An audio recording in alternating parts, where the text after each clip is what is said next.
Hello guys, welcome to my video.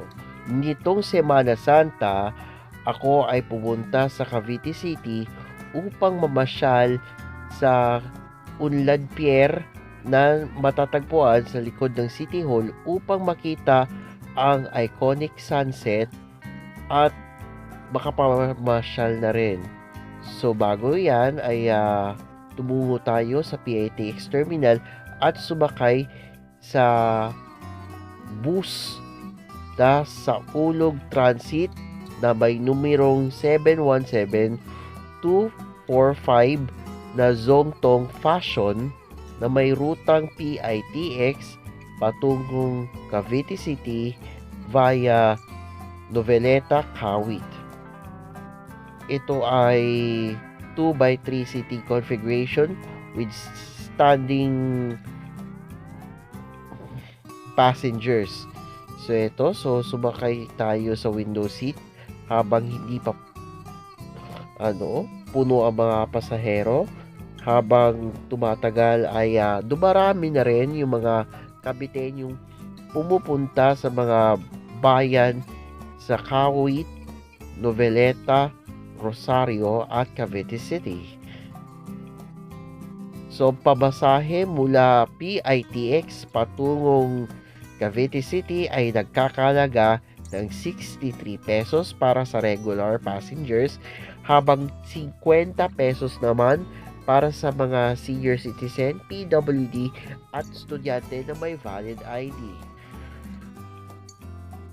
So around 3:30 PM nang umalis ang bus na ito sa PITX. So magbabayad ka sa konduktor ng ticket at sasabihin mo kung saan ka bababa. At pagkaraan lang ng ilang minutong pagbaybay sa PITX ay pumasok na ng Cavitex ang bus na sinasakyan natin. At ayan ang Cavitex na nagdurugtong sa mga lugar ng Parañaque hanggang sa Kawit, Cavite.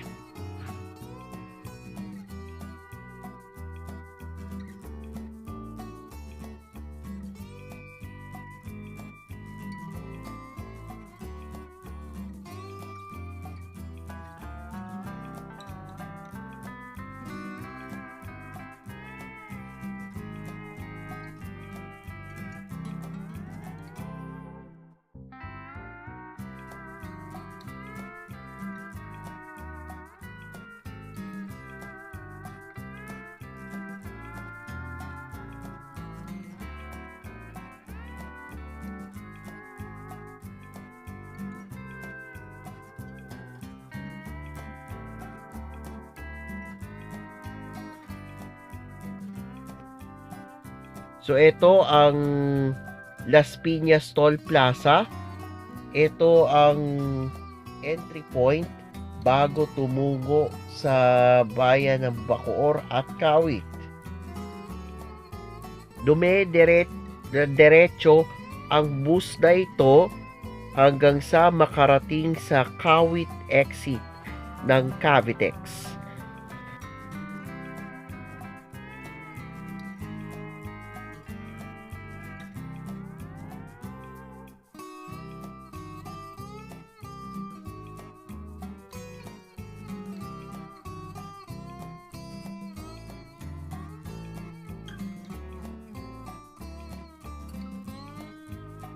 Welcome to Kawit, Cavite, ang lugar na kung saan iwinagayway ang bandila ng Pilipinas ng dating Pangulo at kauna-unahang Pangulo ng Pilipinas na si Emilio Aguinaldo. Sa Kawit, Cavite, matatagpuan ang hometown ni Emilio Aguinaldo. Sumadaraanan ang Aguinaldo Shrine at maaari kayong bumaba kung nais nyong pumunta.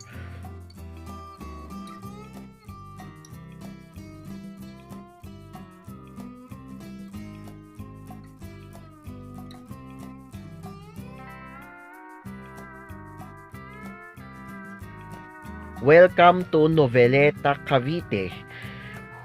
Pagkatapos ng Kawit ay dumaan na ito sa Noveleta.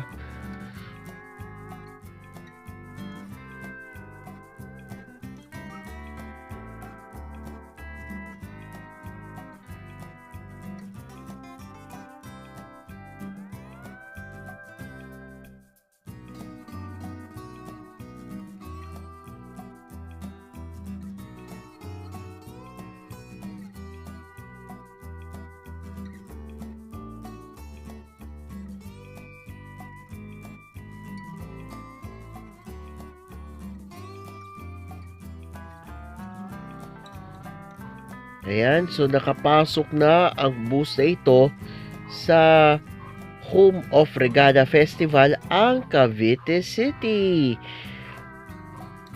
Pagkaraan lang ng higit 30 minutes sa kalsada ng Cavitex, Kawit at Noveleta.